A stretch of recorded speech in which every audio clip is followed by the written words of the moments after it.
playing sports. Sports day or sports fest in my school was a favorite time every year. I always enjoyed how it used to be because I'm a sporty person.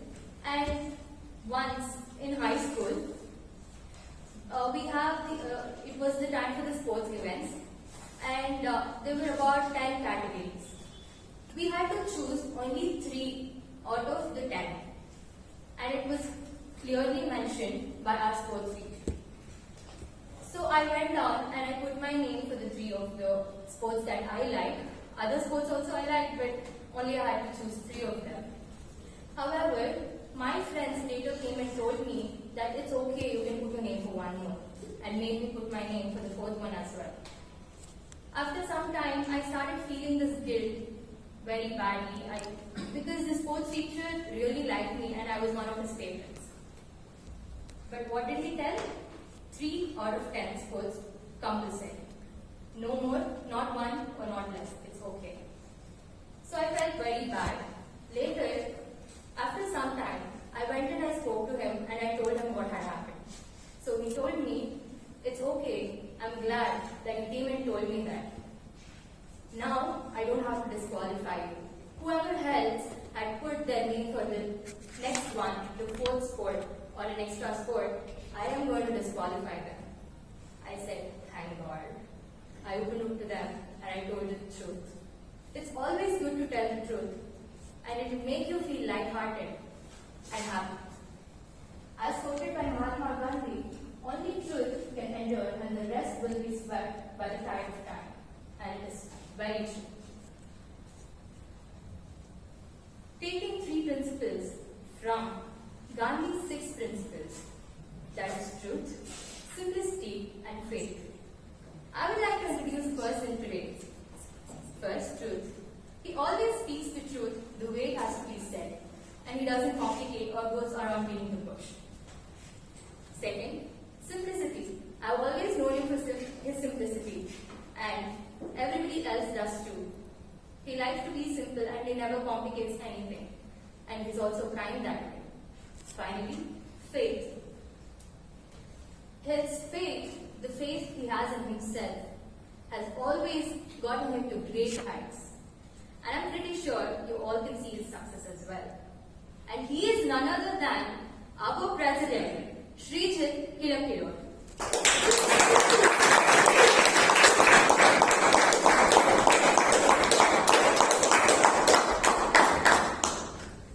Thank you so much, Kirtana, for that truthful introduction.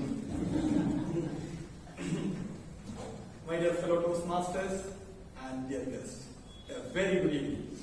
Good evening. Thank you. I welcome you all to this meeting number 1292. Before proceeding, I declare the meeting number 1292 open.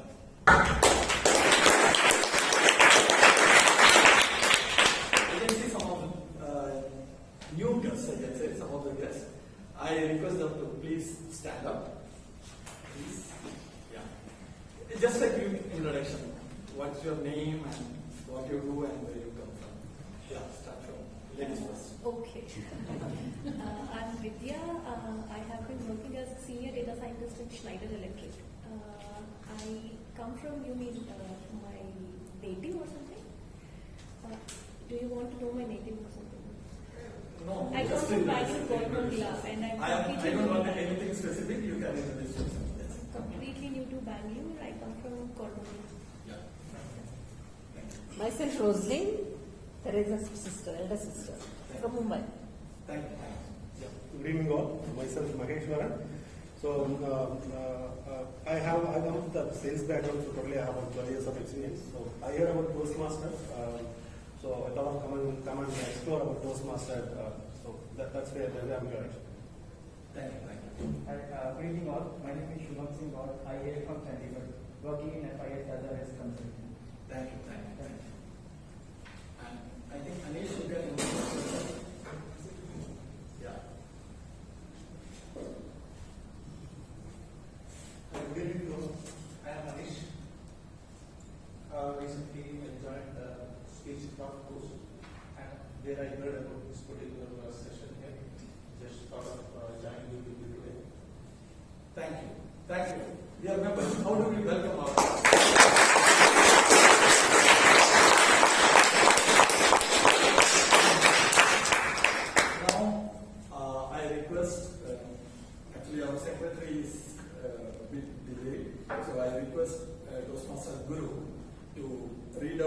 minutes of previous meeting. Please, Guru. Please.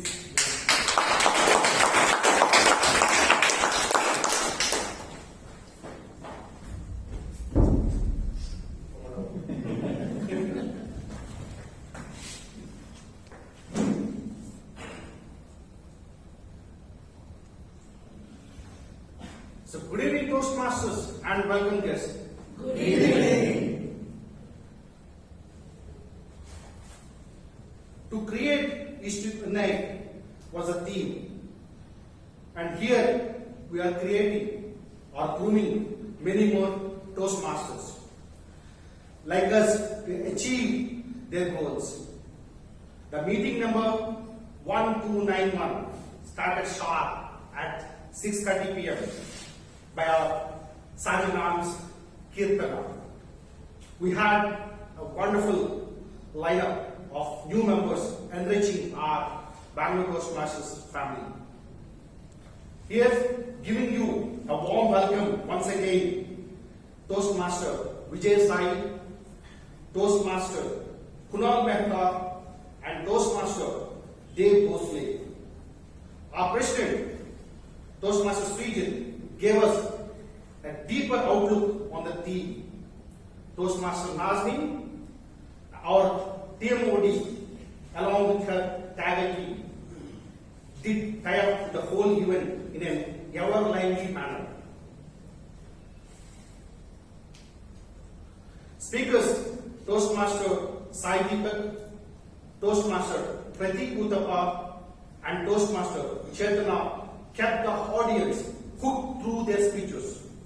And I had the audacity to be the speaker too. Yes, the word of the day was audacious, showing a willingness to take surprisingly bold risks.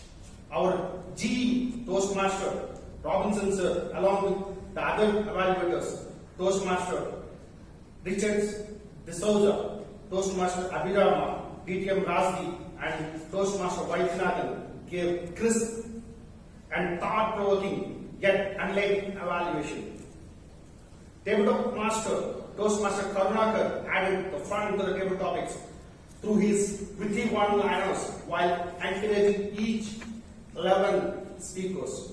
We had a total quorum of 56 out of 39 ward members. The awards goes to the here it is. The tag team player Toastmaster Alan Arhana, role taker Toastmaster Nazneen Begum, tabletop speaker Toastmaster Melvin Smith, evaluator TM Dr. Rajdeep Manwani, speaker Toastmaster Chaitanya Rajendra. Thank you very much. Thanks for giving the opportunity.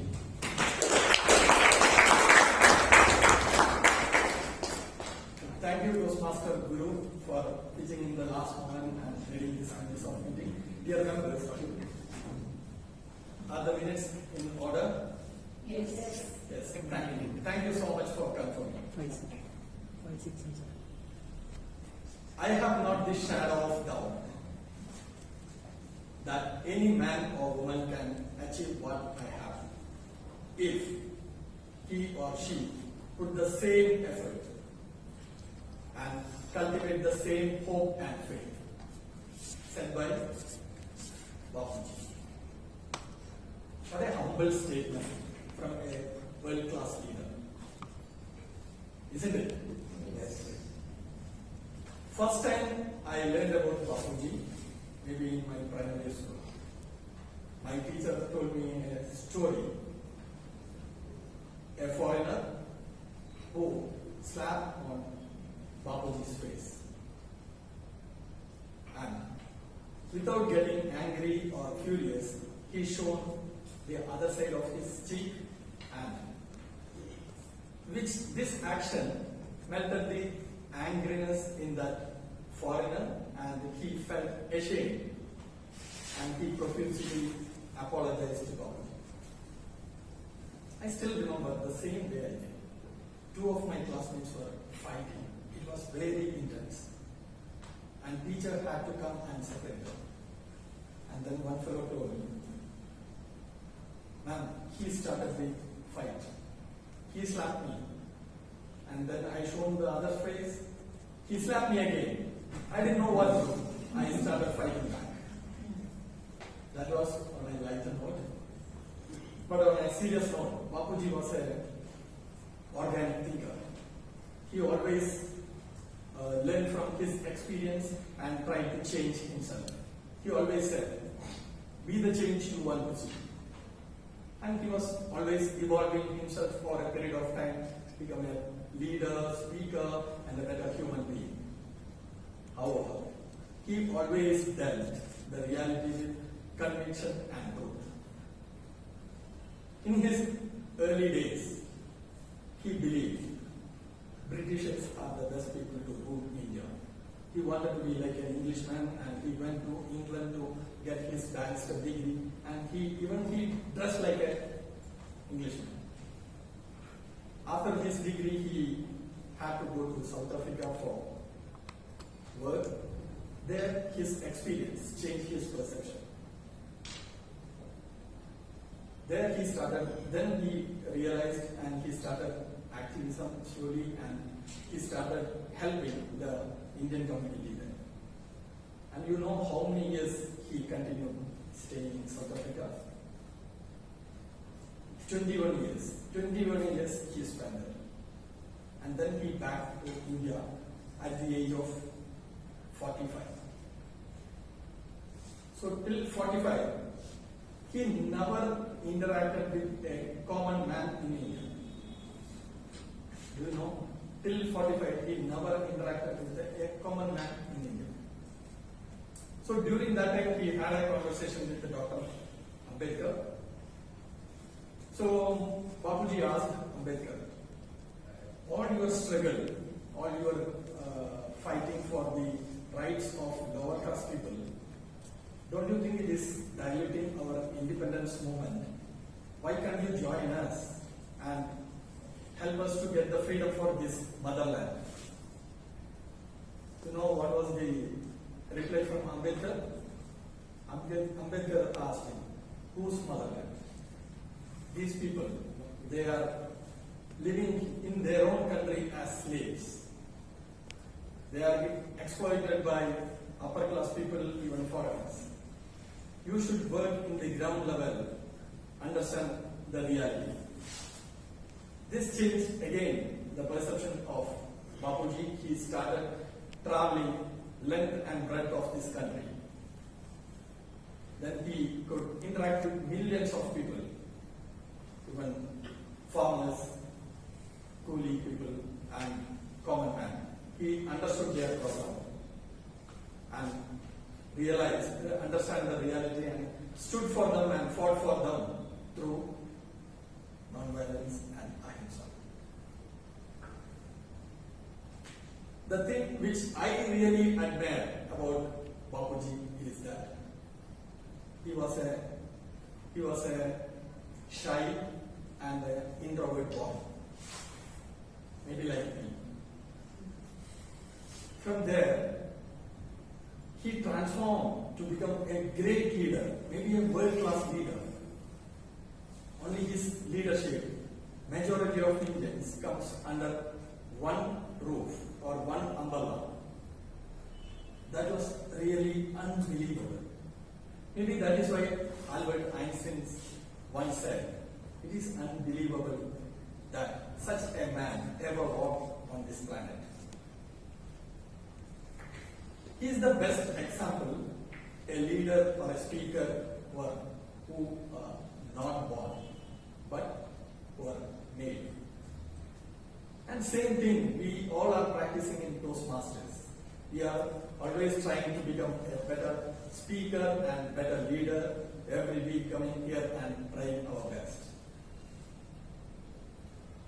So with that note, now I would like to introduce you the next person coming on stage, who is tall, handsome Toastmaster of this club, who is a family man, who loves to travel with family. And he says he has traveled almost all the states of this country. I wish I could do that one day. And he did a lot of experiments with the proof in his own way. Ladies and gentlemen, please help me in welcoming Toastmaster Kamlesh Kumar.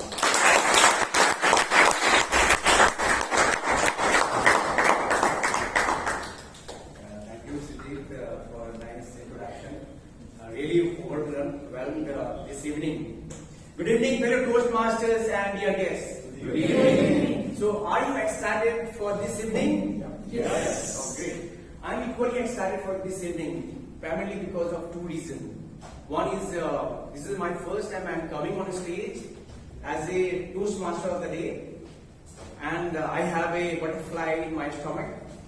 And second, because I am mesmerized by today's theme on famous autobiography of Mahatma Gandhi, My Experiment with Truth.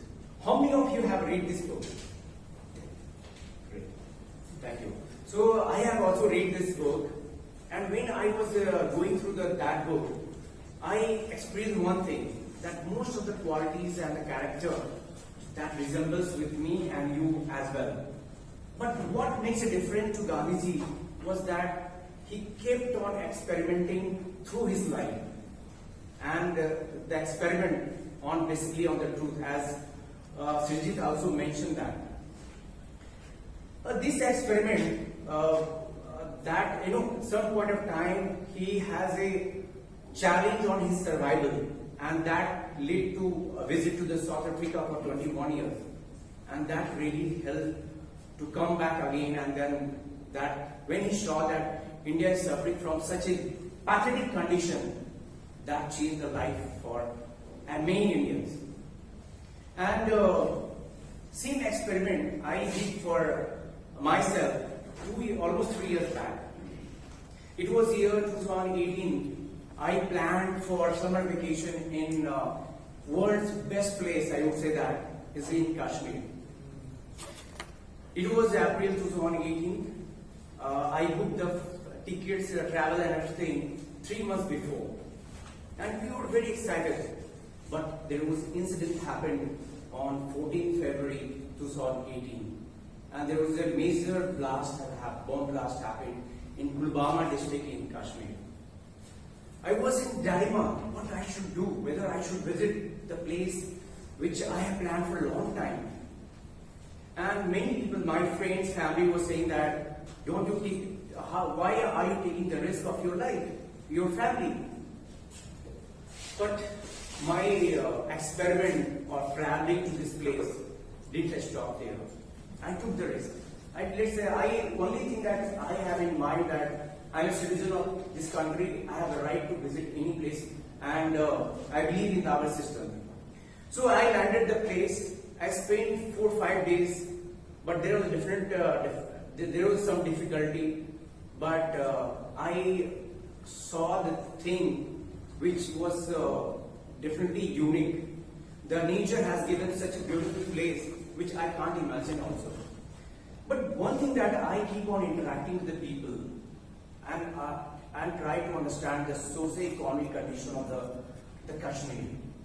I also try to learn the culture and the hospitality of the people out there.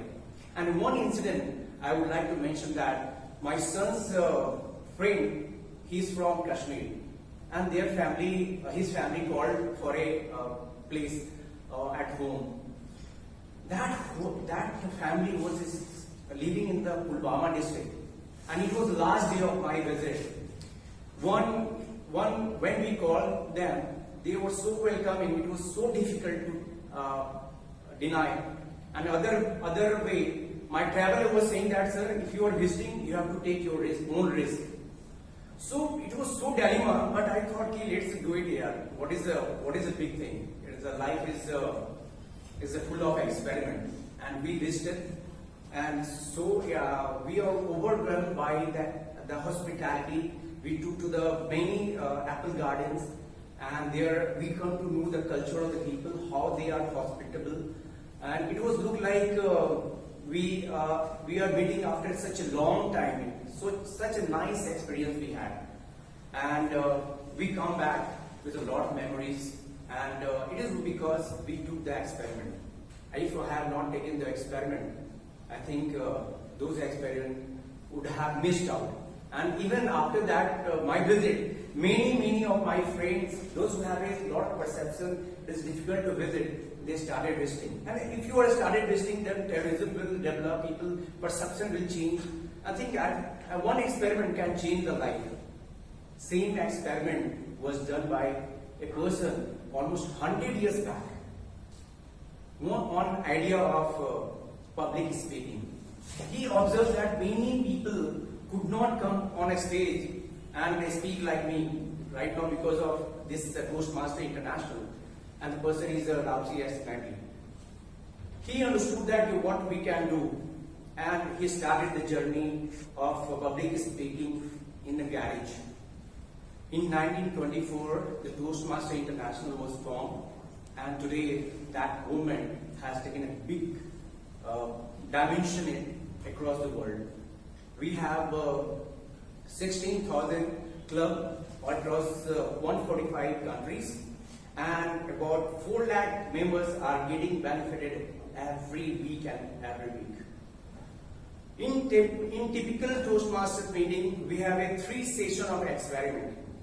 One is the public prepared speech, a speaker come on the stage and follow the guidelines of public speaking. Second experiment is a table topic which helps to improve your thinking ability. And third experiment that we are doing is evaluation session. So today, to monitor the entire session, we have a general evaluator of the evening. I will introduce to the person at the last, but we have a tag team with general evaluator. So I request timer Rajna to read the guideline for the evening. So, good evening fellow Toastmasters and dear guests. As the timer, it is my duty to record the time duration of the entire meeting. For prepared speeches, the timing is 5 to 7 minutes. So I will hold up the green card at 5 minutes, yellow card at 6 minutes, and red card at 7 minutes. For table topics, the duration is 1.5 minutes. So I will hold up the green card at 1 minute, red card at 1 minute 30 seconds. For evaluation, the time limit is 2 to 3 minutes. So I will hold up the green card at 2 minutes, yellow card at 2 minutes 30 seconds, and red at 3 minutes. Thank you, Rajna. Now we have our counter, TM Suma.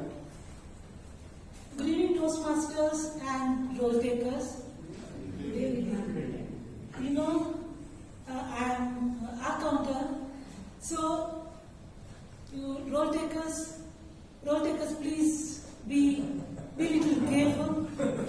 Please do not use, So, this.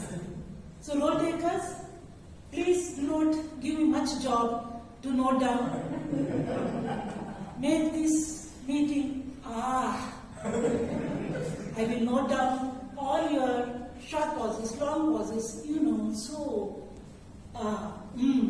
all that, and I will be giving the report when I am called to do so. Over to you. Thank you, Teresa ma'am. Now I would like to call Toastmaster Aditya to read the guideline for Germanian. Good evening, fellow Toastmasters and guests. As grammarian, it is my responsibility to pay close attention to all the speakers and listen carefully to the language usages. I take note of any misuses in the English language of the speakers, as well as any outstanding words, phrases, and quotes, etc. As grammarian, it's also my duty to introduce the word of the day. For today's meeting, the word is empirical, which means based on, concerned with, or verifiable by observation or experience rather than pure logic. An example for the word is the attorneys provided considerable empirical evidence to support their argument. Each speaker is encouraged to use the word of the day. I will give a report on the word of the day as well as the grammatical usage when called upon during the meeting. Back to you. Thank you. Thank you. Now,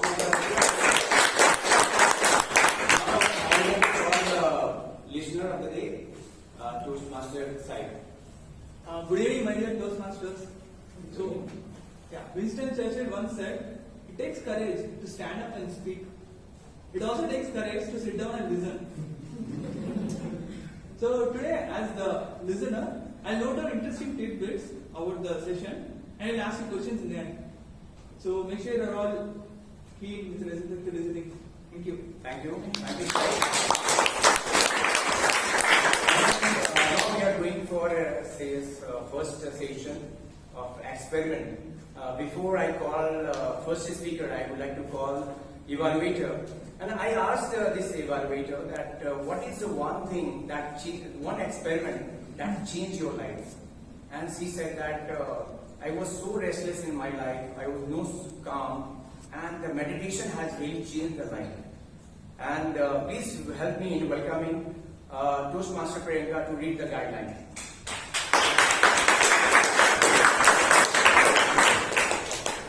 A very good evening, fellow Toastmasters and distinguished guests.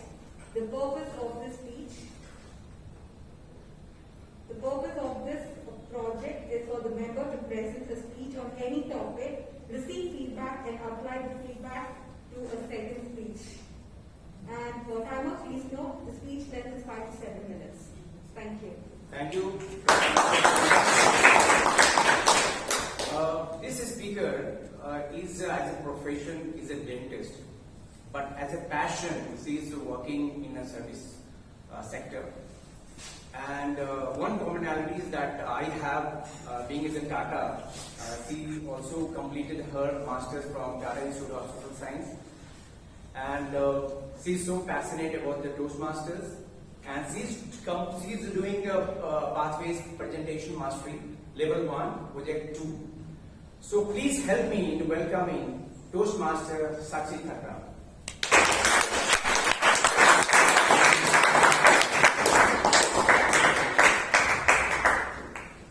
Do you miss traveling? Do you look forward to birthday presents? Thank you. I know. I do too. So after months sitting at home and longingly staring at pictures of unexplored places, I decided it was time. What better way to celebrate my birthday than gifting myself a trip? It was time for adventure as I embarked on my backpacking trip to Rajasthan. Good evening, fellow Toastmasters and guests. Good evening. I started my journey by arriving Jaipur on a bright sunny morning a day before my birthday. There were too many things in my list, from food to monuments. As I planned my day at the hostel, I started chatting with a group of travelers. Little did I know, a lovely surprise was awaiting. These adorable strangers threw me a birthday party, leaving me astonished and deeply touched. I thought to myself, wow, what a great start. Despite this long night birthday celebration, I woke up as fresh as possible the next morning. And why won't I? I was going to witness fauna in its natural habitat at Ranthambore National Park. My train journey to Savai Madhopur was blissful. It was surreal looking outside the window, the passing of trees with wind blowing on my face while I enjoyed the yummy local snacks. At Ranthambore, in the lap of nature, I felt I was in a different world altogether. Riding through the forest trails, crossing the water bodies, and listening to the voice of animals. All this was accompanied by the adventurous stories by our guard, making the whole experience even more enthralling. Jodhpur was my next stop, but maybe I'll tell about it some other time. Because right now, I'm very excited to tell you about my last destination, Jaisalmer. Oh, there was something about this place. As soon as I arrived here, I fell in love with this city. The Jaisalmer fort was marvelous, a one of its kind. Can you believe it is the only living fort in India and a home to more than 5,000 people? 5,000. Quite surprising, right? The destination of my journey took me to another venture,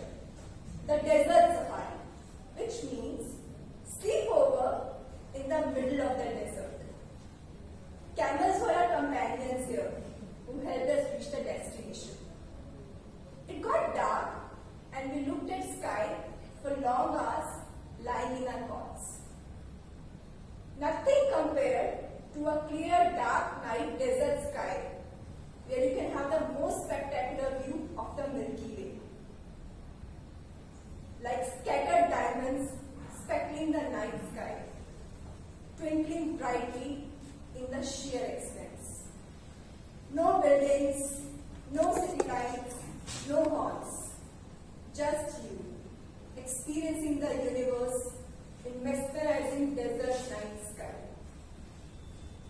It was just amazing. I still get goosebumps thinking about this experience and crave to witness it over and over again. It was a breathtaking experience and a perfect way to end my trip. Let me conclude by telling you all that this was the best gift I could give myself. The roller coaster ride of varied experiences, a visual treat of the universe, and most importantly, not just becoming friends with new people, but also becoming a part of each other's stories. It was all magical.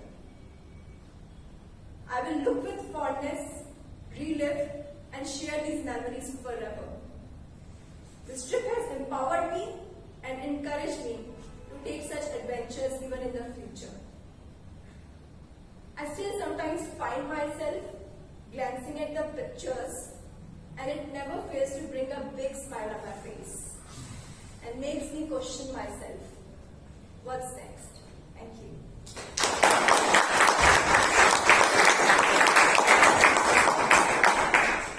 Thank you, Sakshi.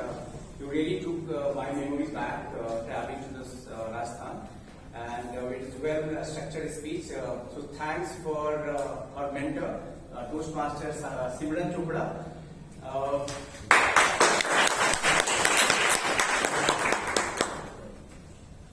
Traveling, the experiment with the traveling you cannot move out if you don't believe in yourself, right? You have to believe in yourself that you can, once you come out from your comfort zone. And for that, we have a next speaker. She is going to speak on the believing in yourself. Before I would like to call the evaluator and ask that question that how does experiment in the lab is different from the life? And he said that both are the same. You have to open your mind at both the place. And that is where you can get the experience. So please help me in welcoming Toastmaster Rajdeep to read the guideline of the next speaker. Good evening, fellow Toastmasters and dear guests. The speaker is attempting speech number 2 from the presentation Mastery Pathways. And the objective of the speech is to present speech on any topic, receive the feedback, and apply it in the next speech. All the very best to the speaker. Over to you, Toastmaster. Thank you. This speaker, I do not remember any of the speaker who came on a stage first time and she won the award of a best table topic. So she has so much credibility on the stage, and she is a teacher, she is a author, she is a lot of I forgot the list. So please help me in welcoming Toastmaster, and she is presenting level 1 from presentation mastery, and the speech title is Believe in Yourself. Please help me in welcoming Toastmaster.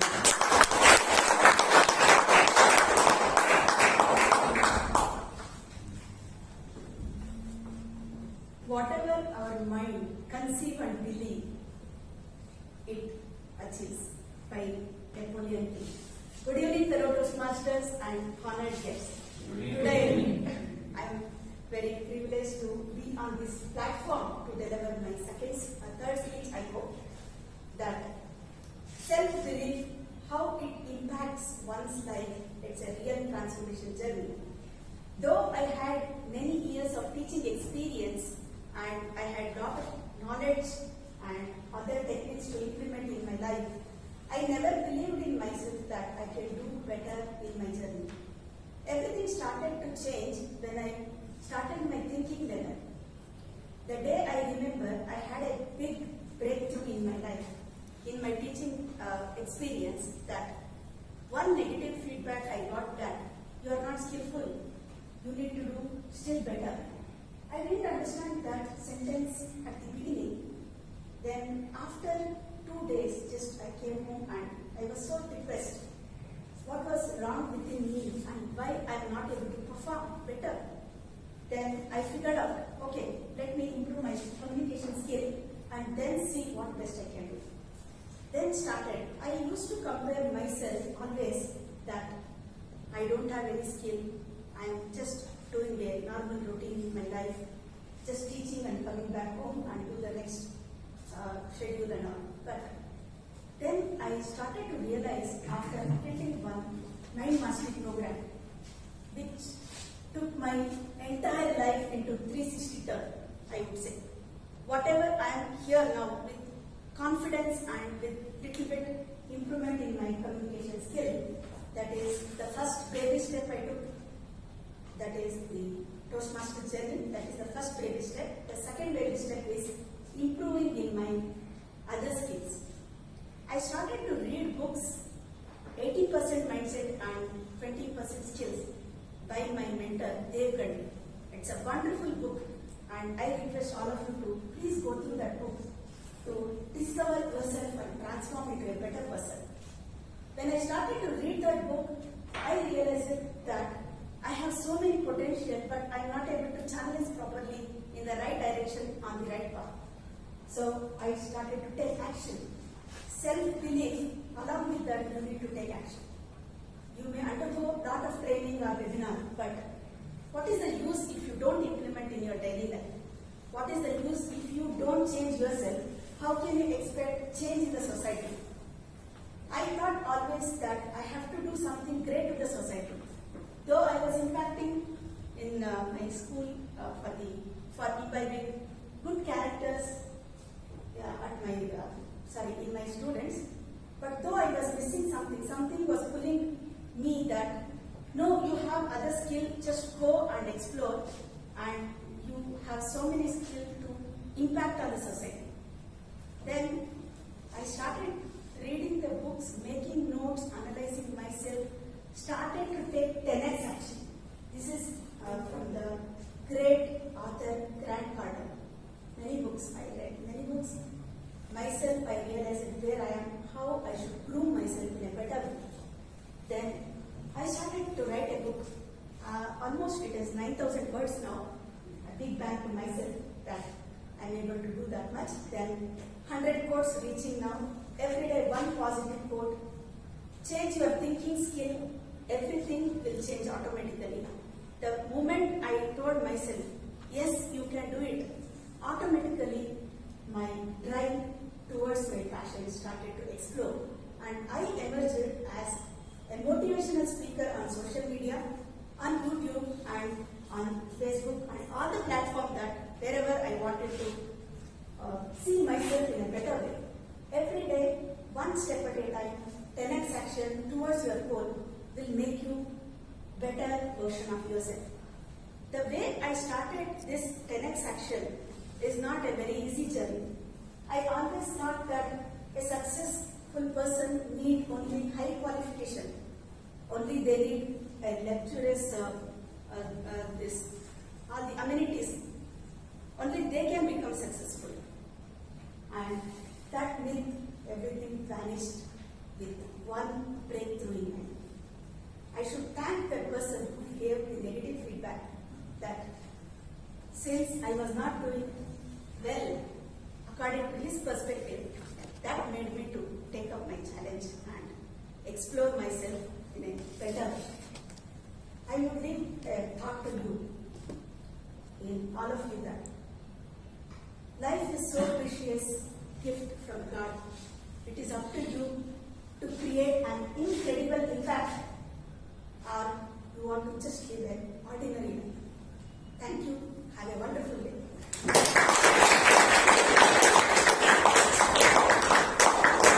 Thank you, Shoma.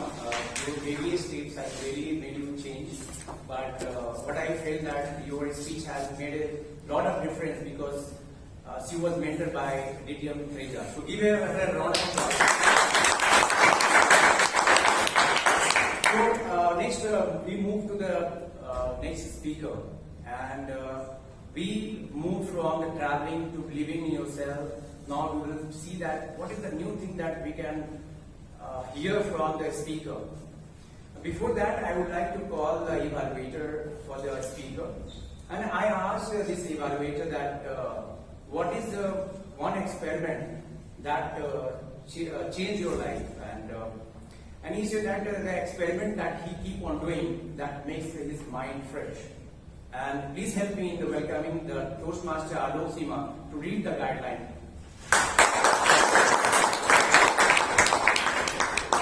Thank you, Toastmaster Kamlesh. Good evening, everyone. The speaker will be evaluating the speaker will be presenting the project, researching and presenting today, where the purpose of the speech would be for the member to learn or review basic research methods and present a well-organized, well-researched speech on any topic. Good luck to the speakers. Back to you. So this speaker is not unknown for us. He's a man of experiment. We all know him, but one thing that I would like to tell about this speaker, that when I am sad or any failure has happened, I look up this person.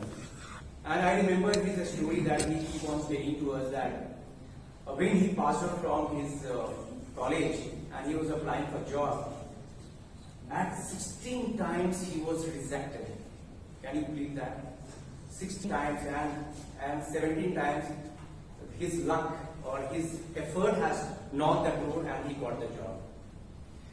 I am not going to deduce many things because he otherwise it would be endless. But he is a champion. He is a champion speaker. He is a motivator, and he is inspiring many millions of people out here. Please help me in welcoming TM Rajdeep Manwani on the project pathways leadership development. And the speech title is Journalism. So he will explain about it.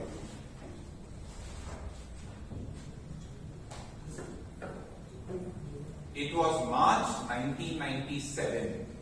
A 14-year-old boy, Nathan Zoner, who was studying in the 8th grade of the Eagle Rock National School in Idaho in USA, presented a science project to his class of 50 students.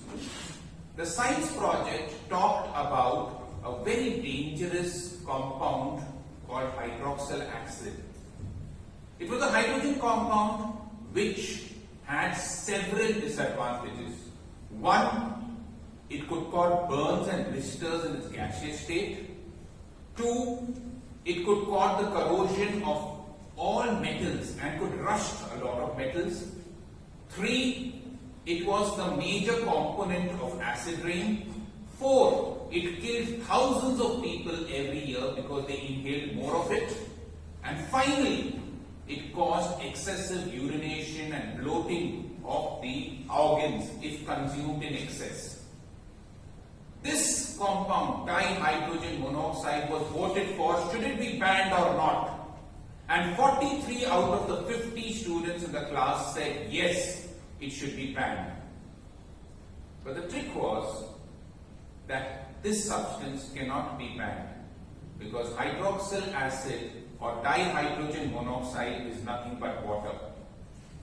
But this experiment of twisting the truth and telling truth in a manner which makes people think in another way led researchers and one of the prominent journalists in Washington Post to publish an article and start a new word in the English Urban Dictionary called zonerism. Zonerism, named after Nathan Zoner, is an attempt to blend the truth, twist the truth, and present facts in such a scientific and sequential manner that makes people believe that it is true, but actually it is misleading them. Do we find this zonerism in our daily life? Yes, we can find. Gandhiji talked about experimenting with truth. We find in our daily life so many people experimenting with the untruth. Let me tell you this. There's a famous author called Rory Sutherland who's written a book called Alchemy. He's a marketing and advertising professor, and he wrote an article in Harvard Business Review in June 2018 which talked about the misfacts of advertising. And in that, he gave several examples of companies which have done that. Hindustan Unilever, or Unilever called worldwide, talks about Dove peers having a pH level which is less than 7. Nearer to 7, which is neutral, which is not acidic in nature. But there was a company called Sebamed from Germany who said and experimented on this and found out that Pears Dove, when diluted with enough water, only has acidic properties which are less. Zonerism. We can see this in our daily life. Remember in January 2021, 13 samples of honey were actually taken and experimented with by the CSE, and they found that only 3 samples had pure honey. Dabur, Vaidyanatha, all say no added sugar, but they blend the truth. Dabur honey has no added sugar, but it has added sugar syrup, which is conveniently hidden from us. 50 to 80% of certain honey samples had more sugar syrup than even what we consume in our cool drinks. Zonerism. In the other way, if you look at a Fortune oil brand, it says it contains gamma oryzanol, and under that it written, it is the most heart-healthy oil. When the advertisers were contacted, they said gamma oryzanol has no connection with heart-healthy oil. It is for the persons who are reading it who are connecting both of them. And in fact, the very brand ambassador of Fortune Oil, Saurav Ganguly, had a heart attack recently. So you can see that in every aspect there is zonerism. In another article published by Sandeep Goyal in Business Standard, he said that there were certain advertisements like oxy-rich mineral water which said they had 300% more oxygen than normal water. Now, you should understand that oxygen has only 0.1 to 0.2% of water which is needed for us. Even if you take a deep breath, we take 300 times more oxygen than drinking that 300% extra oxygen in that water. It is trying to mislead the public. Several other fields also have zonerism. There was this article and a book published by Callan O'Connor, which was The Misinformation Age, which talked about how media blends the truth in such a different manner. Pope John Paul II went to Russia, and over there, the journalist asked him, "Sir, are you planning to visit any dedicated vodka pubs in Russia?" And Pope John Paul II was confused. He said, "Are there any dedicated vodka pubs in Russia?" Because he didn't know it. And the next day headlines were, the first question Pope John Paul II asked when coming to Moscow was, "Are there any dedicated vodka pubs in Russia?" In fact, Barack Obama used to say so beautifully that the government is not doing well or it's not doing bad. It depends on which channel you are seeing, depending upon your zonerism. Several other research articles. I did a research of 30 students of my class and I said, "Did you use zonerism? Do you bend the truth?" "Yes, sir." When our parents asked us, "Are you seeing? What are you doing?" "We are seeing our computer and we are attending class." But they don't ask us, "Sir, whether we are paying attention in class." We are just attending class. When I ask my teachers, "Do you use zonerism?" They say, "Yes, sir." How do we survive a marriage other than that? When my wife asks me, "Did you miss me?" I can't tell them I didn't miss you at all. Look it. I tell them, "What question are you asking now?" Correct? And then blend the truth in that way. We see zonerism in every aspect of our life. The 30 students which I interviewed, 27 of them said we use zonerism. The 30 teachers which I interviewed, 28 say we use zonerism. Zonerism is found everywhere. In fact, the most ancient reference of zonerism was when Krishna asked Yudhishthira to say, "Ashwathama, the elephant, is dead." But when he said the elephant, the conch shell was blown, and Drona only heard Ashwathama is dead. And that caused the downfall of Dronacharya. But if we have to be responsible, let us try and avoid zonerism by being open to the truth in both aspects of our life and not rely only on the partial truth. Thank you.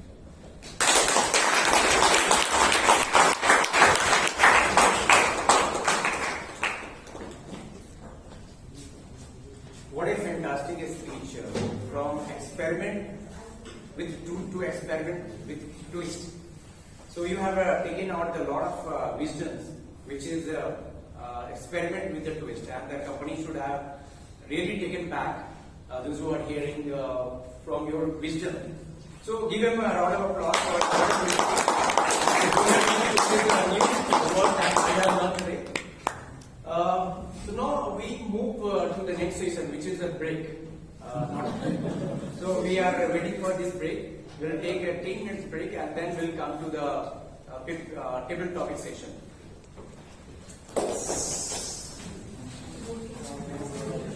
Before that, I request everyone to vote for the best speaker. Link is sent to the WhatsApp group. Voting code is 1292. As of now, we have done the experiment of 5 to 6 minutes. Now we would like to have a shorter experiment of 1 to 2 minutes. Are you ready for that experiment? Yes. Okay. So we have, before I hand over to the next speaker, next role taker, he's a person who is a prodigy, maths prodigy, and he's doing masters in masters from Indian Statistical Institutes from Bangalore. And whenever he comes on a stage, he's a very positive person and makes everyone very jolly. So please help me in welcoming Toastmaster Thakral.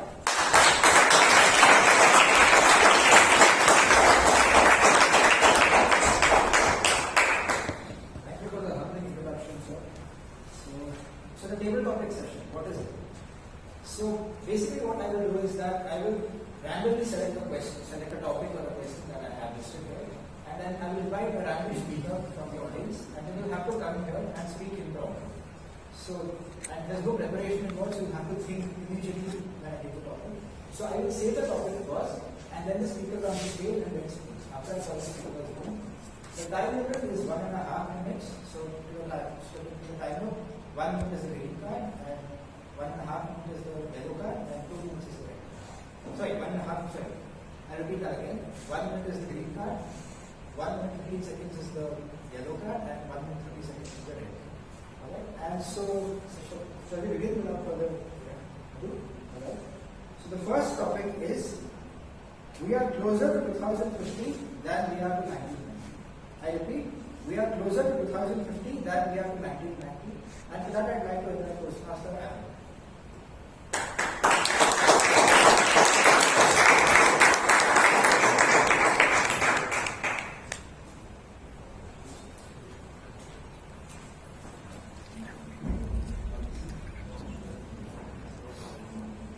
So I'll repeat the topic again.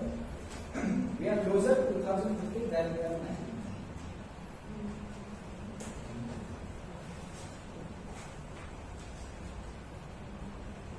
Fellow Toastmasters, guests, good evening. The title of the topic is probably actually incorrect. We are still closer to 1990 than we are to 2003. Clearly, no one is paying attention because I was just thinking we definitely are closer to 2050 than we were in 1990. You see, there is a term known for us that were born in the 1990s. We are called, you have heard of this term called millennials, right? And we are the last generation to have grown up with just phones in the house where you have to pick up the phone, coordinate a call with your friend or your girlfriend, run to the other room, put it back when somebody else picks up the phone. We didn't grow up with cell phones. We are the last generation, and now we enjoy some of the newer tech, which some of the newer kids also enjoy. So they call us millennials because we're half in the older generation that enjoyed cable TV, and today we enjoy the Netflixes of the world. So it's a very unique generation. There's another term which the kids from the late 90s, the early 2000s are called. They're called Gen Z. If I'm not wrong, there's a Gen X, there's a Gen Z, and now I think people born just 2 years apart are known as at different terms. So it's a very evolving parlance in the urban dictionary. And but one unique thing of being a millennial is that we were exposed to some of the older, finer things in life which are quite sacrosanct, and always happy to be one. Thank you, and back to you. That was interesting about Gen Z and millennials. That was the entire point of the book. So we highlighted it. So next topic is disagreement does not imply hate. I repeat, disagreement does not imply hate. And for that, I'd like to invite Toastmaster Joseph.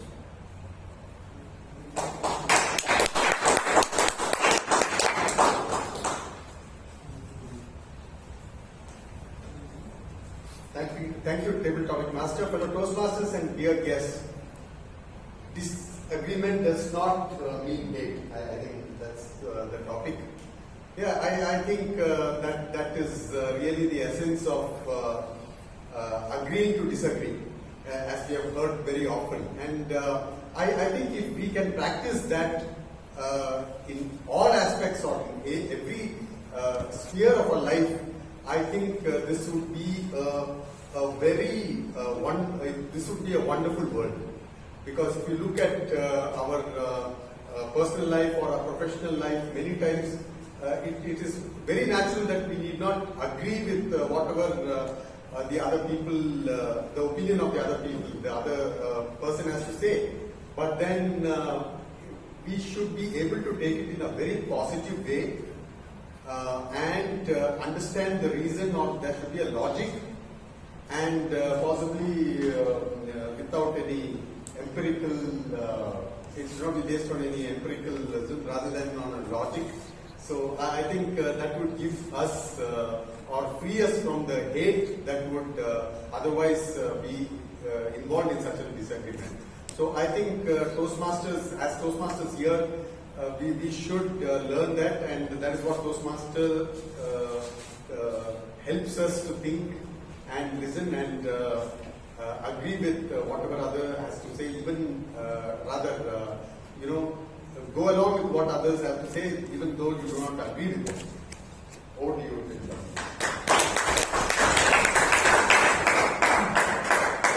One of the fundamental things about Toastmasters is that we learn to communicate and we learn to listen. So that can go a long way in communicating with people and understanding to disagree, agreeing to disagree. So well spoken, Toastmaster goes for. So the next topic is, there is a difference between reaching Bangalore and reaching the Bangalore airport. There is a difference between reaching Bangalore and reaching the Bangalore airport, and for that I'd like to invite Toastmaster.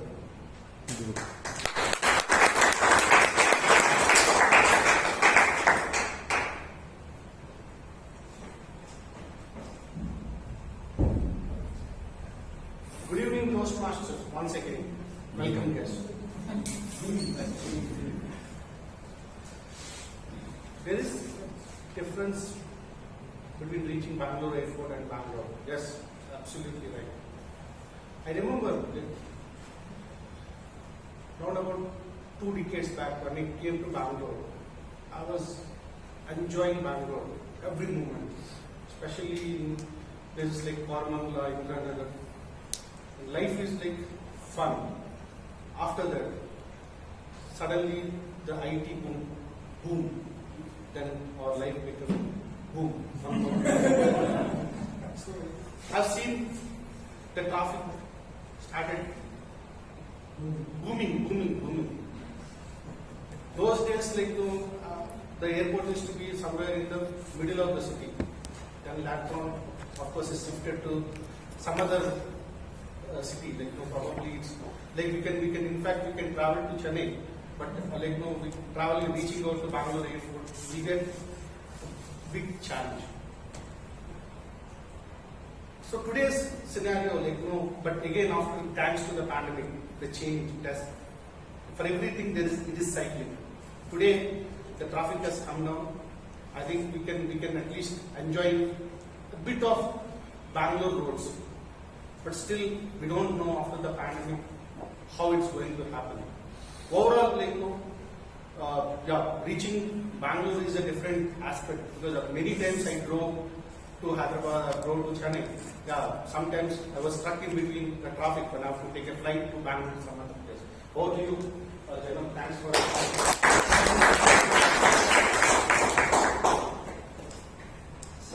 Yeah, so that's true. Right? All of us have come here today to Toastmasters, and many of you all might have had conditions. So most of you have been related to what Toastmasters do. So Bangalore has exploded because of that. So next topic is the best way to kill your enemies is to make them your friends. The best way to kill your enemies is to make them your friends, and for that I'd like to invite Toastmaster Nanda.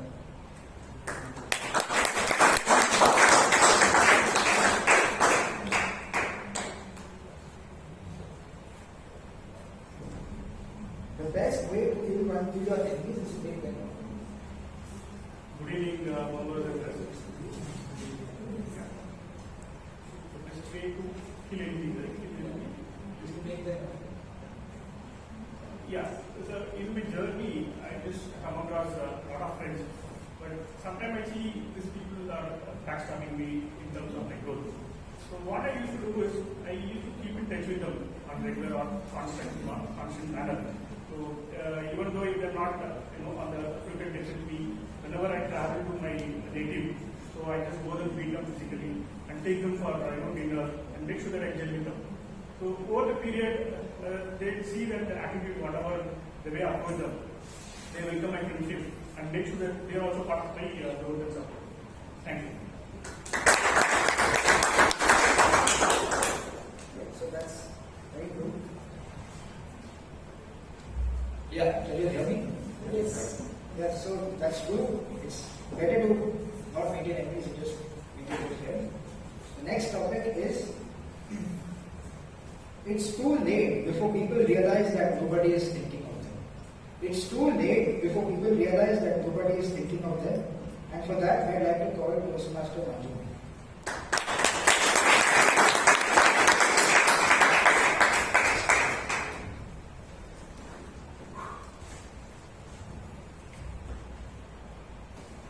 I remember as a school student, I think I was in my 7th standard, and I was scoring really good marks. I used to be in the top ranking, like second, third, something. And then came this kid from another school. His name was Sandeep. Excellent guy, brilliant, and he started dominating his ranking. Really, every single time he would be in the top 3, and he beat me in terms of scoring better marks than I did. So just like in the previous topic, I didn't look at him as an enemy, even though initially I compared myself, my scores with his, and I was thinking, oh, I'm not that good. But I started becoming friends with him, and I learned so much. And one of the reasons that he was scoring such high marks were great discipline and really focused effort towards studying and really doing well. And that day I told myself, it's easy for me to compare, it's easy for anybody here to compare ourselves with somebody else in terms of the talent, their skills, their ability to convince somebody, but what matters more is thinking about your own skills, looking at your own strengths, and focusing on that and becoming better at it, rather than compare yourself, because the truth is, you'll realize one fine day, probably too late, when you realize nobody was thinking about you. You think about yourself, that's when you will succeed. Thank you for your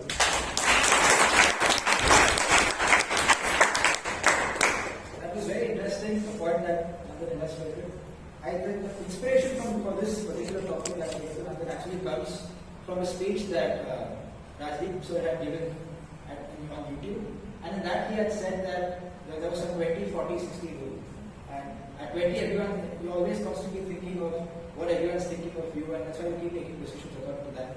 By the time you turn 40, you start to chill out and relax. And by the time you turn 60, you realize that nobody was thinking of you.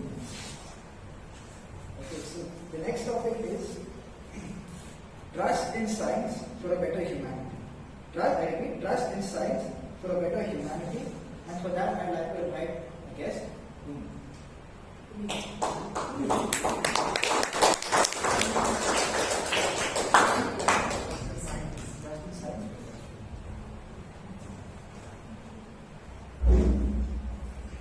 Science can get silly, and at times it can get smart.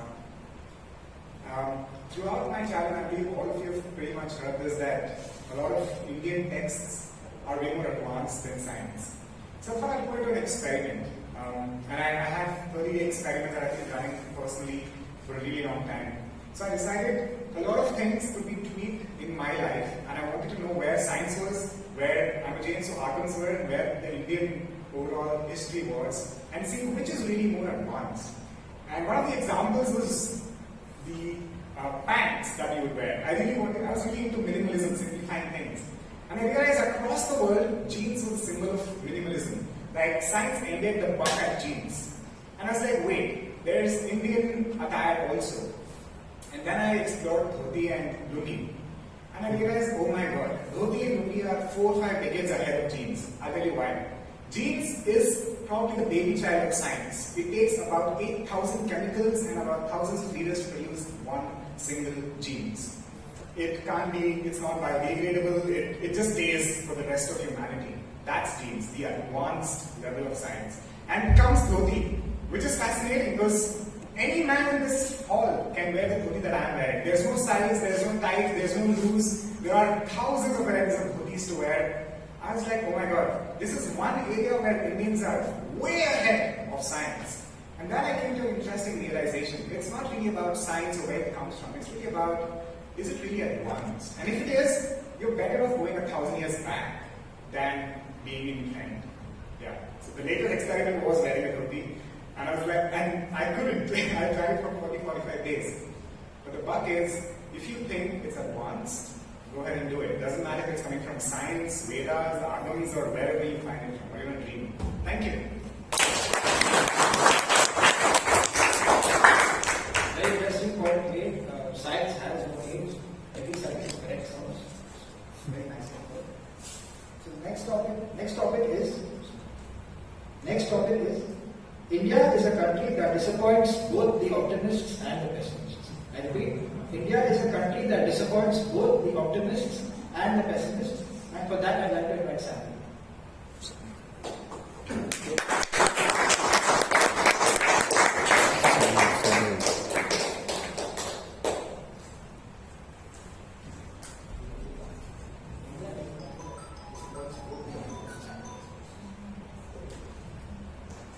So the glass is half full or half empty.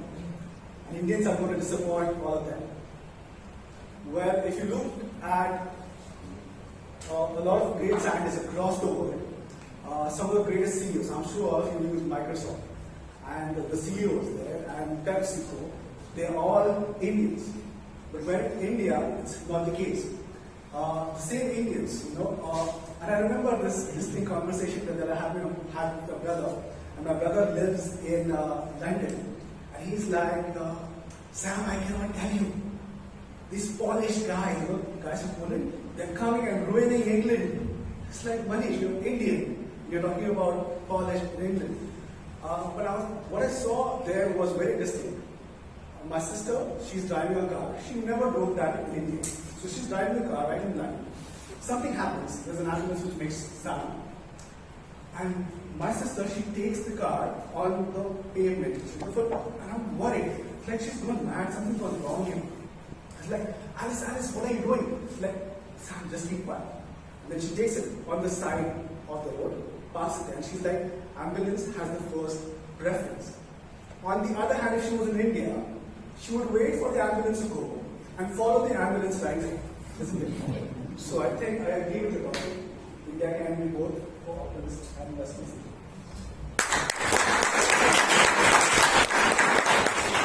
Interesting point made by Sakshi that India is a glass half full situation. We are in the middle somewhere. We are not right there successful. We are not abject failures, but we are somewhere.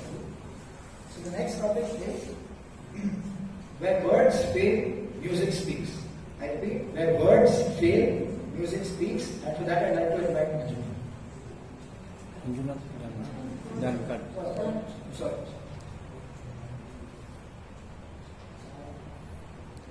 I'd like to invite Preeti. Is Preeti here?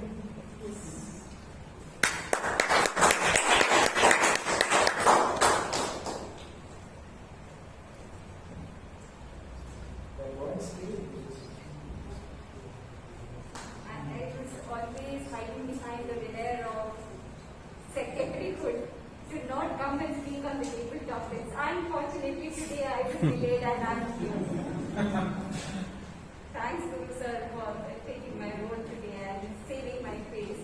But this one, I do not know whom I can actually ask to. But yeah, the topic was where words fails, music speaks. Yes, nowadays in the current scenario, if you see, if it was earlier on, few generations back, we could have said that there are lots of birds. It's a very green area, or Bangalore is green. We could hear all those music of chirping birds. It's post-COVID. Yes, we could hear bits and pieces of these music from the birds. But now I do not think so. I am sure prior to COVID we never had this beautiful voices of birds. Now the best thing, everybody has a smartphone. Everybody has stress now. The main thing that can actually solve our stress is 5 minutes break, listen to the music, and I think that solves our problem. I think that's.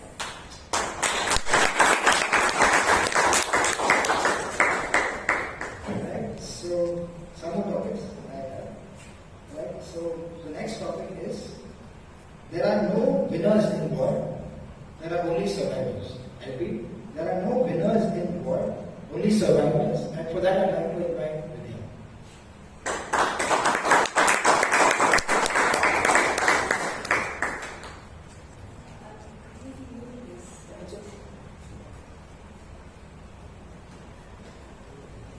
So, good evening everyone. I'm really not comfortable calling being Toastmaster. I'm not used to that right now. Good evening everyone. Actually, there is a movie in Telugu which actually talks about this borders and wars and everything. So, you are a soldier. Suppose you are an Indian. You went on to the border. You actually fought the war. You came back home. Your family is overwhelmed with the fact that you are alive. Your family is super happy, and the person is silent. All the way silent. So, nobody asked, but his son asked, why are you silent? You should be pretty happy. You came home after the war. So, what he said was, I came home. That is fun for you. But somebody's father didn't really actually went home just because of me. That's not fun at all. So yeah, probably it's true that you survive wars, but you never do anything.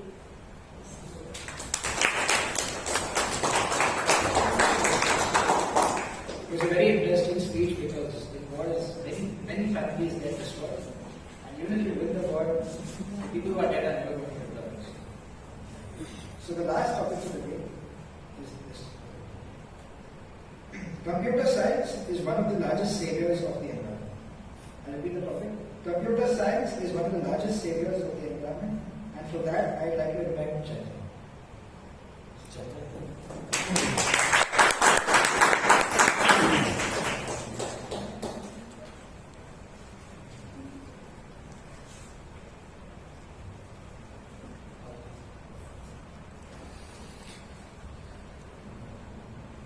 Computer science is the largest, one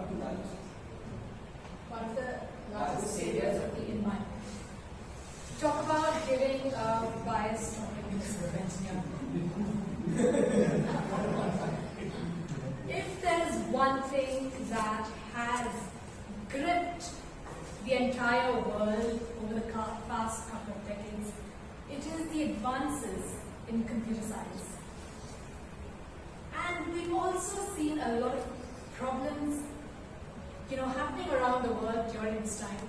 The chief one of them being global warming, or climate change as it's labeled now.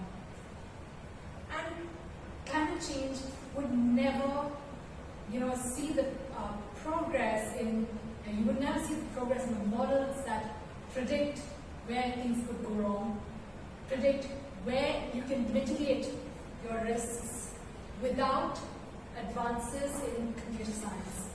And it's very interesting if you actually look at the data. I have seen up some of the data, and you can look at how much we progressed with alternative technologies, and virtually everything is driven by computer science and the advances that we had in computer science. So I definitely do agree with you, Table Topics Master. Computer science is definitely one of the largest saviors of the environment.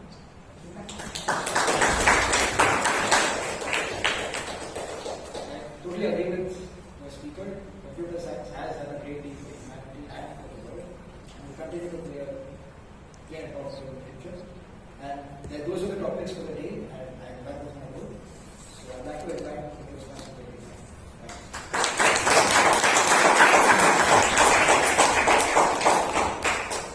Thank you, Toastmaster Jano, for a wonderful session. Give him a round of applause.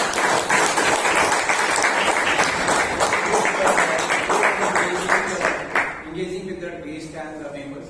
That was really remarkable. Before we proceed to the next session of experiment, I will request everyone to vote for the best speaker of the table topic. The voting link is already sent to your WhatsApp group. Voting code is 1292.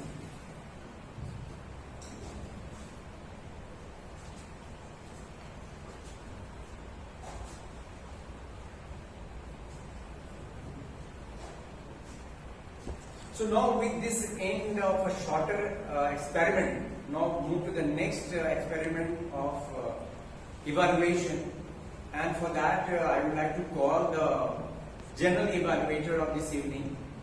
She's so dynamic and always take the lead everywhere when she come on the stage. What I found good about her that she's always ready to help the members, and she's a sales professional. She's working with India's one of the biggest startup values, and she's always a helping hand for me. So let's please welcome the Toastmaster Varsha.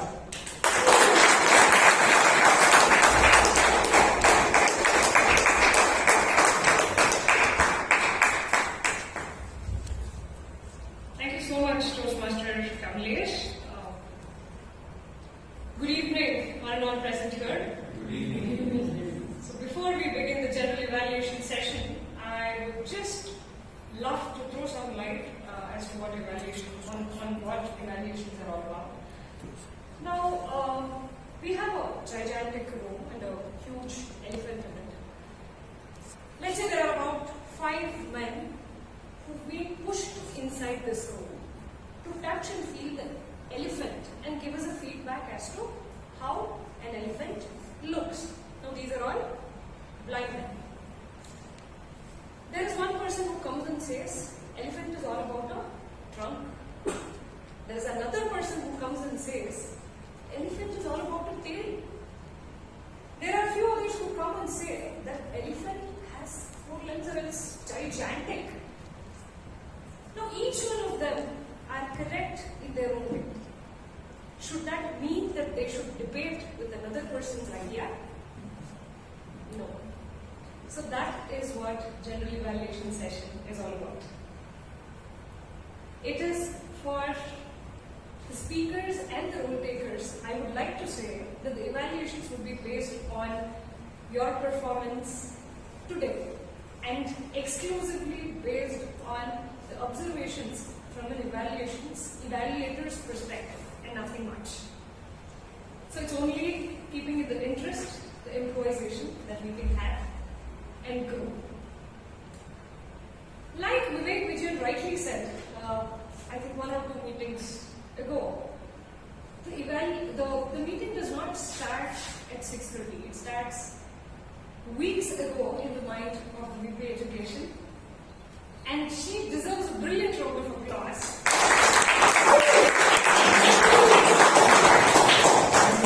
Not just to design the meeting, but to ensure that she's not having the last minute problems. Now, it begins at least 1 or 2 days in advance for the PO meeting. because it's important for him to gather all the introductions and see to it that he builds a connection from one point to another. But literally, it begins at 6:30. Now, when I say it begins at 6:30, I am talking about it with a conviction. I'm not having any doubt here because we've never had a history of starting it at 6:29 or 6:31. It is going to begin at 6:30 and BTMC is known for it. To have kept that legacy on, Saturday Dance, Kirtana, you did a wonderful job. Firstly, in terms of starting the meeting on time, mostly in terms of setting up the board excellently well. You know, all that I see is the doodle of Mahatma Gandhi. I think that requires a special attention. Maybe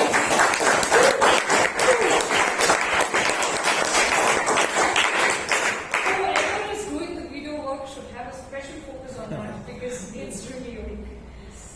She started with a really nice speech from her personal experience, and she did a fantastic job in setting the right tone to this meeting. If at all, I have a couple of improvements to recommend for you, Kirtana. So when we talk about the stage setting, we have to identify ourselves as Bangalore Toastmasters. And how can we do that? So when we look at the stage area, where the video coverage is, we don't see our branding here. So that is mostly through the standees or ribbon stands. So if you can do that, that would be great. But yes, she did introduce Srijit, but a small tip again here, because you get 26 meetings and you get to introduce rules in 26 different ways, you can probably bring in some creativity. And the introduction of the president need not always be aligned with the theme. We have a lot of unknown facts about Srijit that we need to know. Maybe you can throw some light on it. But for having a brilliant job done, especially for the doodle that's stolen all of our hats, Kirtana deserves a big round of applause. So next up we had our handsome president in formals. As usual, never fails to entertain us through humor. He addresses guests. He did a brilliant speech. From a shy and an introvert Mahatma Gandhi to the Mahatma Gandhi who got his freedom. Gandhiji, of course, transformed, and unfortunately we were not in that era to see Gandhi. But fortunately we are in this era to see Srijit's transformation from a shy boy who was running away from the stage to being president.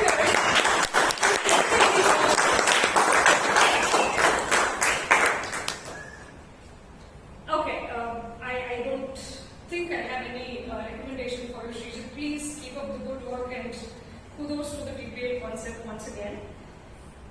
Okay, soon after that we started off with our DOD and Kamlesh, great improvement again. Yours was good presentation, better preparation, and most importantly, the best presence of mind. You're a very smart person. If at all I have to give you minute suggestions, I think you missed on introducing the tag role in a creative way. Maybe if you could add one or two sentences like how you did for the speakers and the evaluators, I think that would have been great. But apart from that, Kamlesh has been doing a great job, and Kamlesh again deserves a big round of applause. Soon after which, we started off with prepared speeches. Now we had our first speaker, Sakshi, who was evaluated by Toastmaster Priyanka. May I request Toastmaster Priyanka to kindly come on this stage and give your evaluation.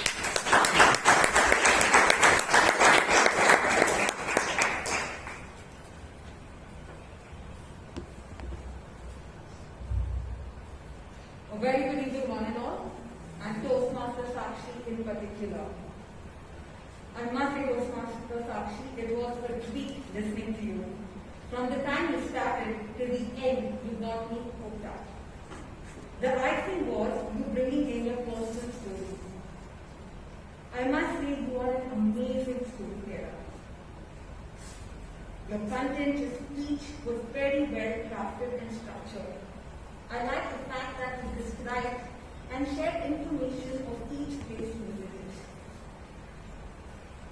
The way you presented your speech brought in vivid images of the places you visited and helped people like me who haven't visited the place know the place better, and now this place is in my bucket list. What was also commendable was your confidence. This being your first speech, the way you came and presented yourself and used the entire stage, I must say kudos to you. Few suggestions if I may. First is on your vocal variety. In my opinion, voice modulation plays an important role in communication. It helps in engraving our thoughts or message in others' minds, and this is something that I have learned in Toastmasters. I know this is your first speech, but coming forward in your future features, if you could work a little on it, it would, trust me, add a huge thing into your speech. Second is your hand gestures. I did observe a lot of times where clasping your hands while speaking, probably you can, I know this is a very unknown and subconscious thing that we do while speaking, we kind of clap our hands. Probably we can work on it, and in future speeches, you can try avoiding using your hand a lot more. And third, I must commend that you were taken 4 minutes 56 seconds. The speech ends 46 minutes. I know it's perfect, but if possible in your coming future speeches, if you could try and use the maximum time given to you. Otherwise, overall, it was a pleasure listening to you, and I look forward to hearing more of your speeches. All the best.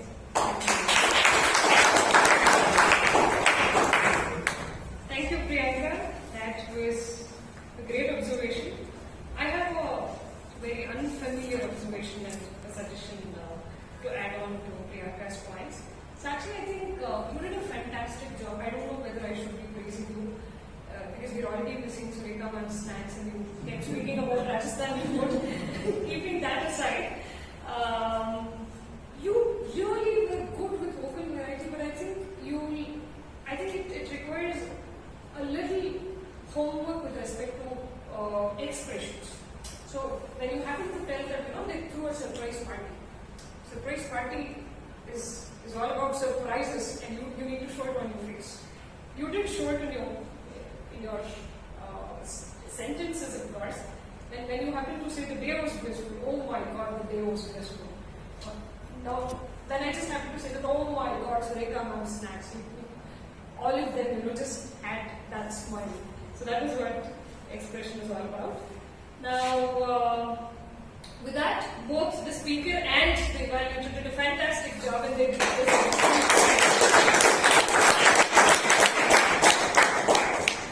Next up, we had Suma, Toastmaster Suma as the second speaker, and she was evaluated by Toastmaster Raghavendra. Raghavendra, can you please come onto the stage and share this?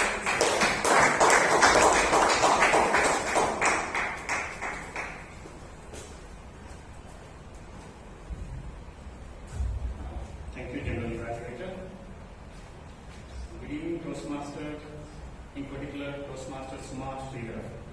Okay, your speech title was Believing in Yourself, and you started with a punch, which was quoted by Napoleon Bonaparte. It is like a punch dialogue in a famous movie of Rajnikant. So you set the tone. So that was it, and you aroused the interest from that point on. And you mentioned about an instance where you were put down, and that was the starting point. You mentioned about the baby step which you did. To me, it looked like a chain. And you started with Mind Master, 10x, and a few other things. Probably that was a trigger point. I felt you definitely explained those points very well. And how you explore to become better. How do you start with your truth of experiments? And that was done well as well. So, again, the moment of reckoning is what I believe was your first instance which you mentioned. Very well done. If I may recommend a few points, I think probably you could have gone into this instance, and why did it basically disturbed you so much, or why was it a trigger point to an extent that you transformed yourself? Right? That could have been done well, probably. The vocal variety, I think that has been mentioned. It was more or less a monotone sort of vocal variety. It could have been done better. The points where you felt low, you could have maybe gone down with your maybe volume, or I don't know. And maybe wherever you felt you did something, you could have gone on a high pitch. Then you had blended this whole speech with a lot of quotes. I would suggest probably 1 or 2 quotes would have been good. Maybe references to the speech and the books were also good. Probably 1 or 2 would have been sufficient in this situation. And structure, I believe, in the end, probably you concluded it real fast. Although it was only 5 minutes, you could have brought in a better conclusion into your speech. But on the whole, you had a very good clarity. Vocal variety can be improved. Eye contact, definitely very well done. The moment you utilize the stage very well. Then audience awareness, yes. Again, I rate you high on that. Comfort level, yes, high. The interest. And I have a confession to make here that you inspired me. And I'm getting this evaluator slot because I'm not scripting enough speeches. Toastmaster Anna is giving me this. So probably you have inspired me, and I'll probably start with the script soon, and I'll be a speaker. Thank you.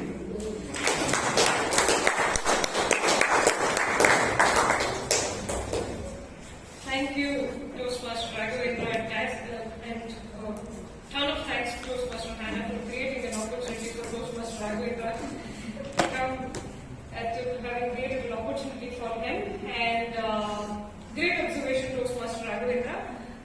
If I just have to add one suggestion to Toastmaster Raghavendra's observation, Suma, I think, of course, you utilized the stage well, but I, from my point of view, as far as my observation goes, I think there were a lot of unnecessary moments. I think the moments were too many, and it followed a pattern. It was just like this and this, and nothing much. If you can just work on it, I think you can take your speech to the next level, because you're someone who speaks with a conviction. So, to the second speaker and the evaluator, what do we do?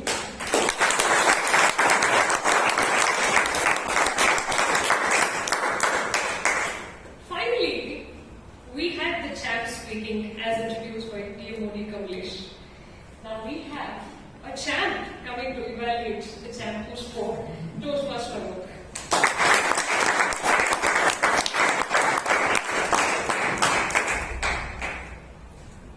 Thank you, Toastmaster Varsha. It's always a privilege for anyone to evaluate our TM Toastmaster, TM Dr. Rajdeep Manwani, and today it just turns out the privilege is mine. What I'm going to do is just revisit the speech and point out to key and experienced speakers here alike that what we could take away from the speech. To start off the speech, start off with a lot of intrigue, with sufficient detail about the incident of Zoner which had us hooked from the beginning. And once he narrated the incident, he defined Zonerism and set the context as to what we can expect during the course of the speech. Now, the best way to make someone understand a concept is to provide sufficient examples. And today there was a barrage of examples from the marketing world which helped us clearly understand what Zonerism is all about. And just when we thought we were getting overwhelmed with examples from the marketing world, he changed tack and immediately provided examples of Zonerism from around us by narrating what happens in this college, or maybe defining how or explaining how Zonerism could play out in domestic life. But for me, the icing on the cake was how he linked mythology with marketing by giving Ashwatthama's example. That for me was the icing on the cake as far as the content was concerned. Now, shifting tack to delivery, I felt there was sufficient vocal variety with voice modulation, pauses, subtle humor, and abundant wordplay. The energy remained consistent throughout the 7 minutes, and that is where, those were the hallmarks and had all the tenets of a model speech as far as delivery were concerned. Now, if I were to point out something that I was looking for in the speech, it would probably be, now that I know Zonerism, what do I do with it? Though Toastmaster Rajdeep touched upon it briefly. What would I do with now that I zonerism? Do I accept it? Do I counter it? Do I implement it or just enjoy it? I would have loved to hear his thoughts on that. In conclusion, all in all, this was another typical DTM Rajdeep speech with a lot of takeaways for all aspiring orators and new word and concept in our lingo, zonerism. Back to you.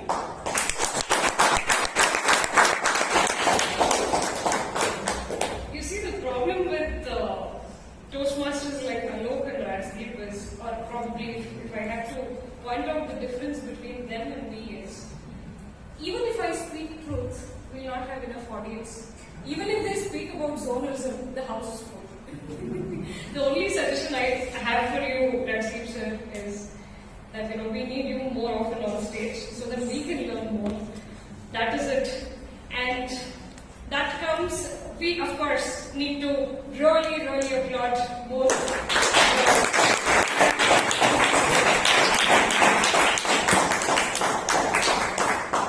Next up, we had table topic session. So we had our very own Janam. He was really organized. His presence of mind worked a lot. I'm not a general evaluator who will appreciate easy and simple topics which will take away the thought process or the expansion of the thought process or looking at the horizons. I would rather prefer creative topics than the easy and simple topics. I think Jainan did a fantastic job in getting these creative topics. Jainan, you deserve a huge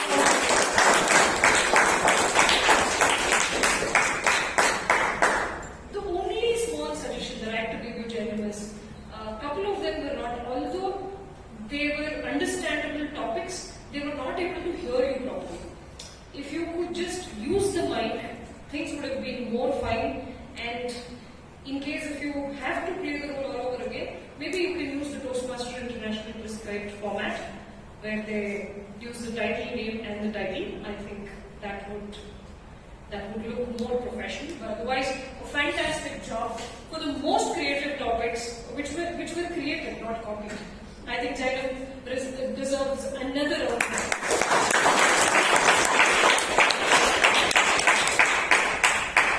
Now it's time for me to introduce my backbones. Okay, so we'll have to quickly finish doing the voting.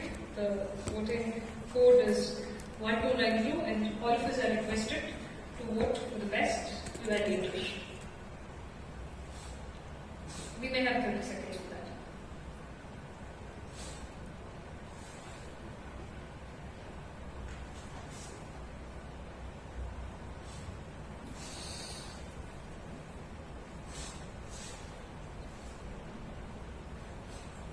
Are we done? Go on. Seems like most of you have completed. Now it's time for us to have a reality check in terms of how much time that we had impact with and how much time that we wasted. To throw some light on that, we have a beautiful timer, handsome timer, Toastmaster Rajana.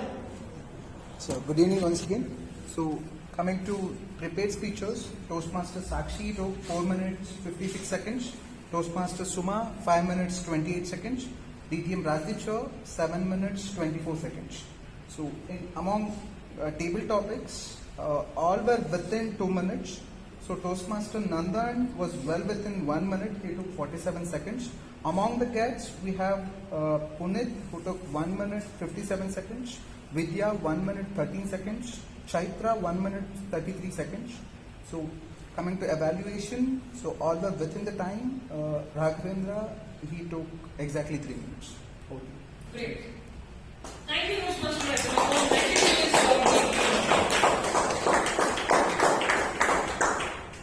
you. In the art counter today, we have Teresa. I'm General Evaluator, fellow Toastmasters and guests.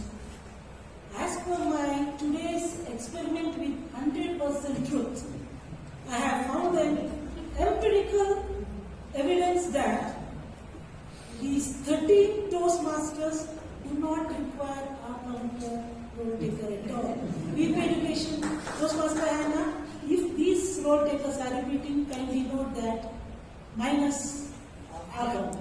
These, as soon I read these 13 Toastmasters' name, kindly applaud as until these brothers can hear.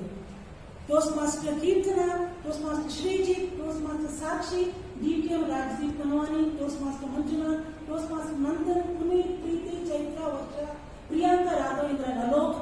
They prove themselves that our counter role is not required.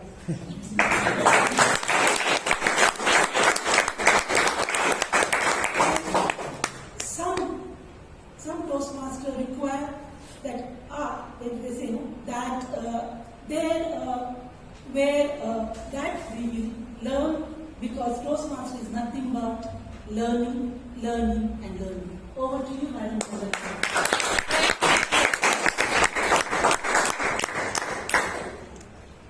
For a reason, she is a distinguished Toastmaster.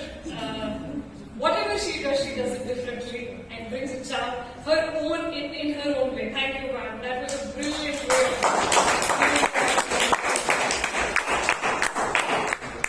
So, from the grammarian's desk, we would be having reports from Toastmaster Aditya.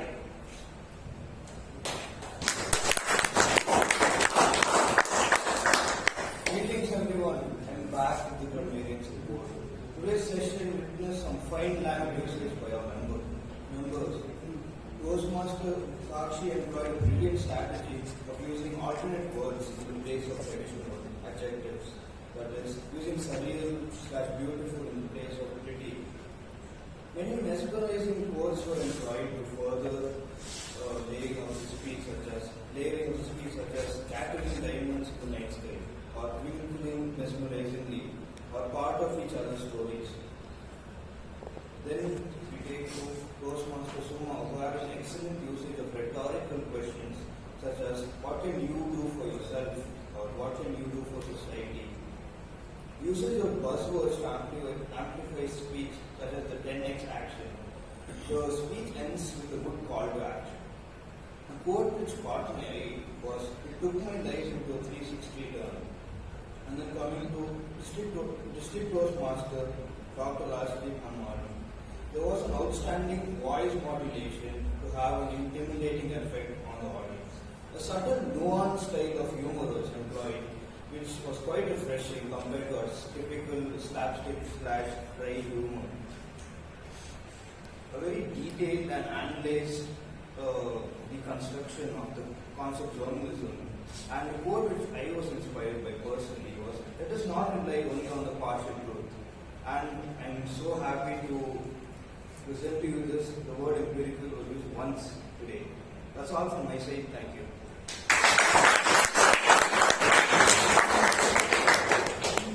Now, all the reports have been great. Empirical report again. A job wonderfully done. Let's give it up for the class.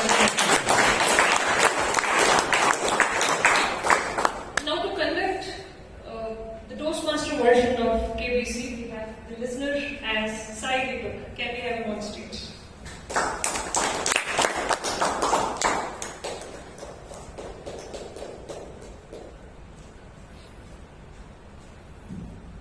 Thank you, Toastmaster Asha. So, greeting once again. So, I have some questions for all of you. So, what is Toastmaster Sakshi's first place of visit on her birthday? Jaipur. It's the particular place. And Toastmaster Sakshi's second place of visit? Jaisalmer. No, Jaipur.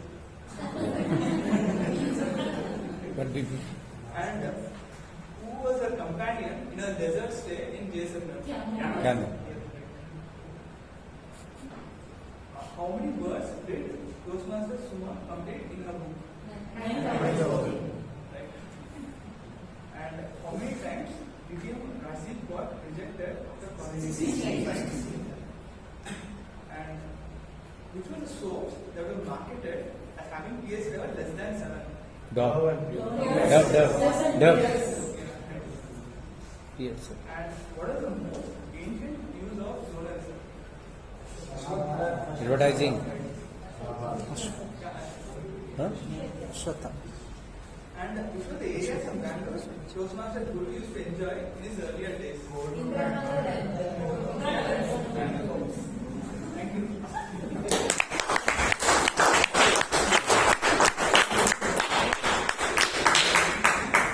Such a sweet quizmaster we had. More than asking questions, he was prompting us with answers. Great job for us. So, before we conclude, I just thought of sharing my interpretation about the so-called topic of experimentation with truth. It is completely subjective, is all I can say. Going back to the ancient days, in Bhagavad Gita, Lord Shri Krishna defines truth as something else. Let me give you a simple example. So there is you sitting below the tree, under the tree, and an old man is being chased by a group of thieves or probably terrorists. He has his lifetime savings, and the person you sitting there under the tree know very well that there are people chasing him to rob whatever he's earned through his lifetime. Now he goes and hides. You see where he hides. There is this group of people coming to you and asking you, where did this old man go? Will you speak the truth? One truth from you will not just kill his lifetime earnings, but probably kill the old man. Or will you be diplomatic and say, I don't? Well, all of you have the answers. It is of course important for us to experiment with truths, but not at the cost of being unkind to humanity. With that, it's time for me to hand it over back to TM Toastmasters.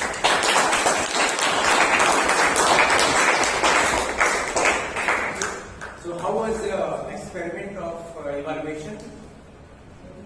Great. So give her a round of applause.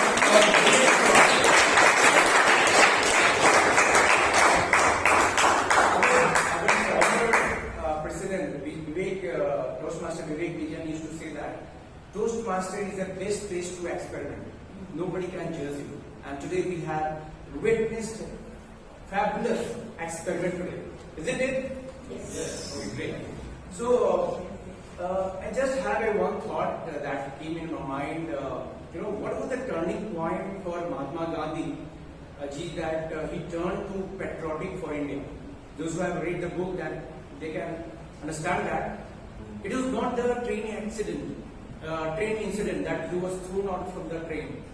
But one day, since he went to South Africa for job, and after he's completing his job, even in between there, before that, train incident also took place. And train incident was actually the personal attack. It's not about India, right? So what happened that on the last, almost after completing 5 years in South Africa, he was almost going back to India, and it was last day of the day. The people out there had organized farewell. And then morning, he was going through the newspaper. And the newspaper, there was one article that shook him up. And it said that the Indians working in South Africa, they are not allowed to cast vote. They were staying for number of years, more than 20-25 years, but still they are not allowed.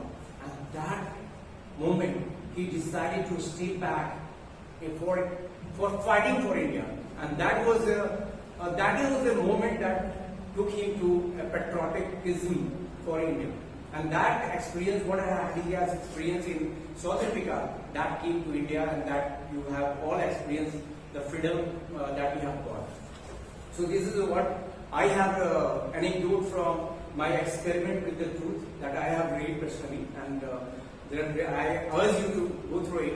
Really, you will feel that most of the character and quality that you resemble.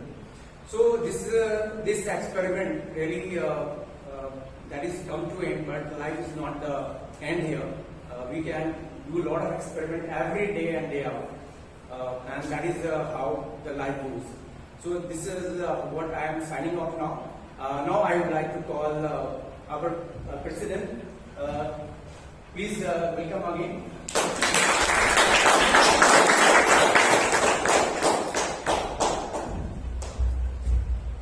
Good evening, everyone. Good evening. Once again, I think TM already forgot to announce to vote again. Please vote for the best role taker. When you are doing that, I have one or two announcements.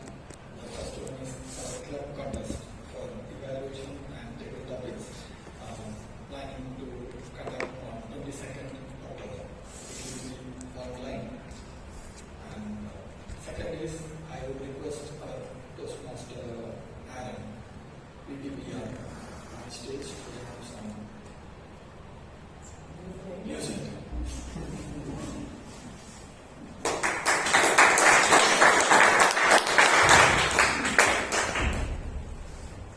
Fellow Toastmasters, yes, it's my privilege to announce to you the proposed launch of our newsletter, which would, thanks to Priyanka, the last committee members, this should be the third newsletter of the year and the marquee newsletter of the July to December theme. I have one question to you. Do you all know what the theme for this term is? The committee, the theme for our term. And for those of you all who pay attention to some of that creative material we prepare, the posts, the social media posts, the banners. Can anyone tell me what the theme is for the term? I think Guru is close. Guru? Okay, you got one word right. It is respect. Respect in every aspect. Now I also know how many of you are seeing our meeting banners every week. But on a more serious note, ladies and gentlemen, the theme that we're gladly announcing for the newsletter is reverence. Reverence, which means to treat or regard someone with deep respect. And this reflects and echoes our committee and our club's theme for this term, the July to December term. We will be releasing a communication email and of course on our group a call for articles, and I urge each and every one of you all to start putting your thoughts together. Very short, very simple pieces, either what your thoughts of the concept are, some experiences, a couple of anecdotes, anything. We're open to any kind of insights that you have to share, and look forward to our communication, and let's make it a newsletter with 100% participation in the club. Thank you and have a good weekend.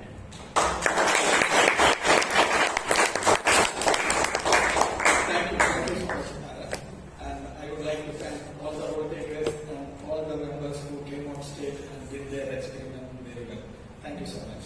So now is my final words announcing the awards. The best tackle player goes to DTM Teresa.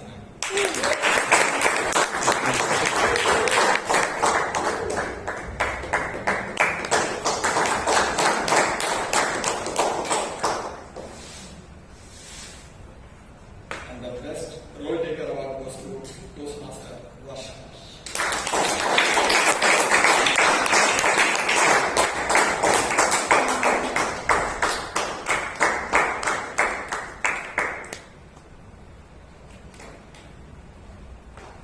And the best evaluator goes to Toastmaster Alex.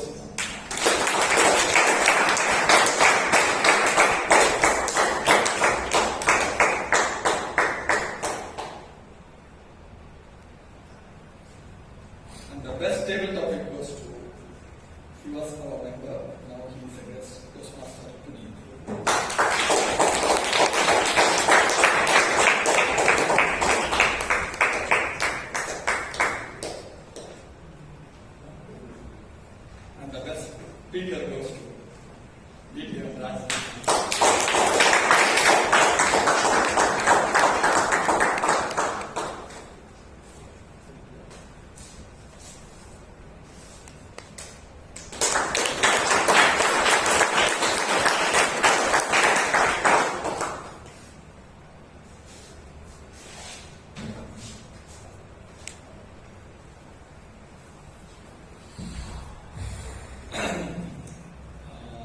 Today we were themed as Mahatma Gandhi's celebrating Mahatma Gandhi's birthday. I think 149 birthday, right?